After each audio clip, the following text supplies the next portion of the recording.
why are we talking about food scarcity in the country? If we have been able to produce enough, then we will be talking about food scarcity.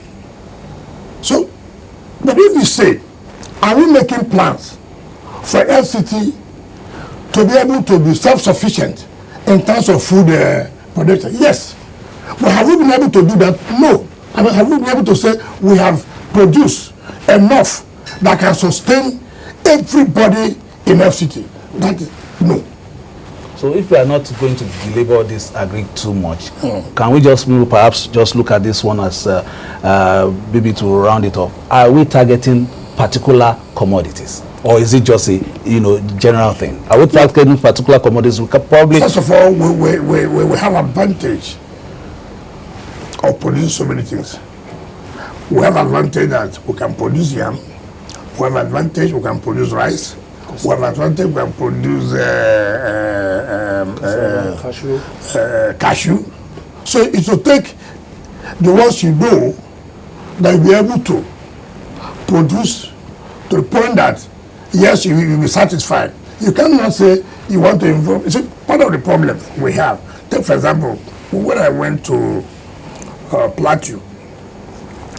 Okay, when we were campaigning then, our PDP, then our PDP primaries.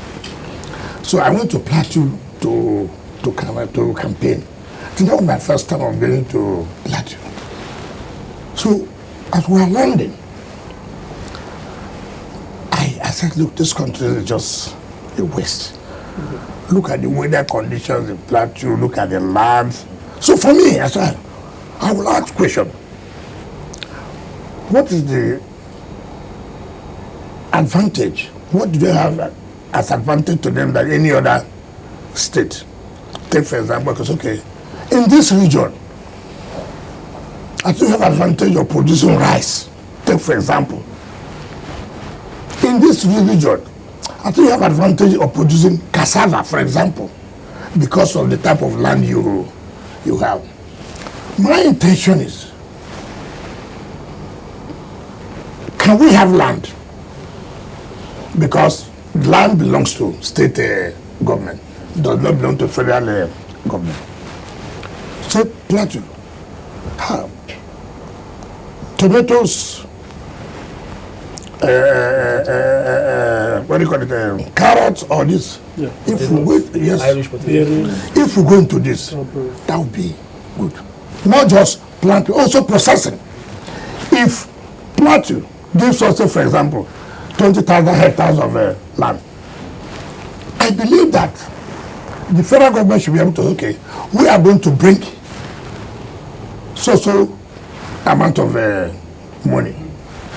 Sit down, form a special proposed vehicle that the state government has interest, the federal government has interest, but will not be run by the state or by the federal government, but will be given out to experts who will manage that farm. So we are producing just potato and this and that, and then we are doing processing. You go to rivers, for example, what's the advantage? Is it palm oil or is it cassava? Can we have so hectare of land? Government is going to bring the money. Government is not going to give the state the money. The government and the state can form a special purpose vehicle for the purpose of producing this in a larger, and even for export. Now, you find that, and that's what concerns me most, when I had, before now, that, look, I was governor then, and then that the central bank has spent over 500-something billion, what do you call it, anchor, and then I just asked myself, come on, so where's the food? No, are you telling me that if you put 500-something billion naira in farming today, you will not see the commodity? So the point is, you see, let us tell ourselves the truth. Even those who say they are farming, for example, is it really true that that are famine. You know, but see, leadership. And that's why in this country it requires sometimes somebody who can say to hell. You think it's not true? I don't want to go. What I'm trying to say, what I want to say, see, it makes you mad. When a country will tell you they spent 580 something billion to grow rice. To grow rice. And then you can't, sometimes here, flood has taken off the whole thing. I mean, you just, I don't want to, you see, these are the things that, but you see, it requires, politics is a very, very delicate. So are they political farmers? I don't know what you will call it, but what I'm trying to say, to be serious, so you don't divert our attention to. You went there, so we need to know. We don't have that information. What I'm saying that, having had when such figure was rolled out, I expect that yes, if that money is really put to farming, as it was, then we can be talking about hunger. Or rice costing 80,000. I mean, we can be talking about that. So it is not, for me, it's not just coming to say that, look, I'm a farmer, I need money. Government should also put up a student task force that, look, this money does not just go that way. If, I mean, if you tell me that you're going to do farming, yes, what period from what period that we expect? Take, for example, if it is rice, how long does it take? Do you understand me? Maybe it takes 2 days, for example. I will make sure that 2 days we are seeing the production of the rice.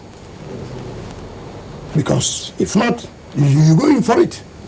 And it must be, you see, people must be made to be punished. And that's why just like somebody comes here and you pay him mobilization fee, for example, to go and do job. And he comes to give you excuses. That can't happen. That can't happen with me. And that is why every company knows I can wake up from the house, tell my ugly, we are heading to so area now.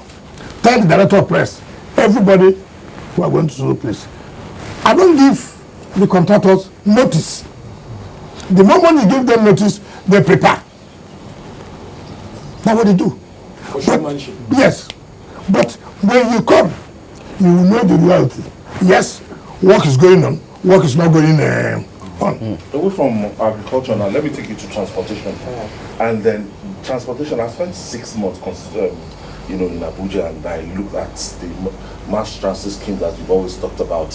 Now private vehicles, account for like 80% of running as commercial vehicles, cabs, unpainted, unmarked vehicles, and that has led to the surge of this one chance, a menace of one chance. What are you doing to ameliorate the sufferings of the people for this mass transit scheme? I have said here, and probably it's good that people forget this too. When you ask about, we're only concentrating in infrastructure. We are not talking about transport. Before I go to rail and then go to the building bus terminals where all the vehicles that apply on the road, you know they are going to social terminal, they know whom you are, whom you are not. I said so here. By the grace of God, we can't just now go to the road and send everybody where you have not made an alternative. You must have to provide alternative. And that alternative is to reduce this level of one, except you take the risk on your own by going on the road. A vehicle you don't know, it stops, it's okay. So if anything happens, that is, it's not everywhere. That would be wrong to say it's everywhere. No. Most places. No. How many places have you been to Abuja? You see, it is wrong for you to sit, even me as a minister. No. Let me clear this. Even me as a minister, how many places can I say, as far as even the city is concerned, that you have been to?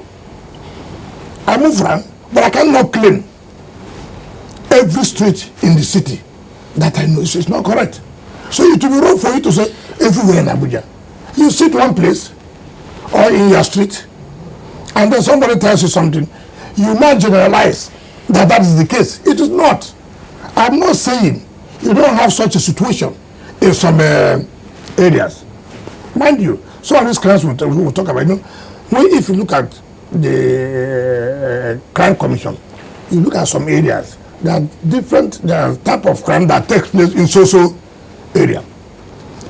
No one crime you can say, like in the city, it will be difficult, like say where we are.